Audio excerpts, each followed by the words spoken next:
கேட்காமையே தண்ணி கொடுத்துட்டாரு அப்படின்னு நீங்க சொன்னீங்க. எங்க ஊருக்கு இன்னும் தண்ணி வரல. இந்த சகோதரி சொல்கிறது 100க்கு 100 உண்மை. எங்கள் ஊர் ஆறு திருவாரூரில் ஓடம்பைக்காத்துல நான் இப்போ தான் போய் பார்த்துட்டு வந்தேன். எங்கள் ஊர் ஆற்றுலையும் தண்ணி வரல. காரணம் என்னென்னா, இது இந்த ஆர்வ கோளாறு பசங்க இருக்காங்கள்ல, அவங்க பண்ண வேலை.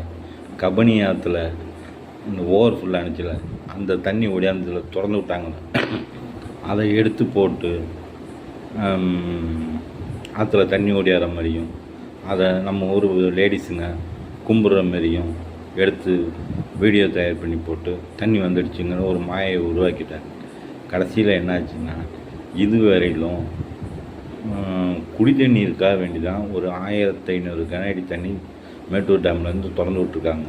அந்த தண்ணியும் சேலம், கரூர், ஈரோடு, திருச்சி அந்த அளவில் மட்டும் குடிநீருக்காக உபயோகிக்கிறதுக்காக ஆற்ற வந்துக்கிட்டு இருக்கு. ஆக்சுவலாக பாசன வாய்க்காலெலாம் தண்ணி இன்னும் வரல. கடமேடை பகுதிக்கெல்லாம் வரத்துக்கெல்லாம் இனிமேல் மழை பெஞ்சு தண்ணி டேம் நொம்பி ஒரு 100 அடியை தாண்டி நொம்பி வந்தால் தான் வரும். அது வரலும் வாய்ப்பு இல்லை. இதுதான் உண்மையான நிலவரம்.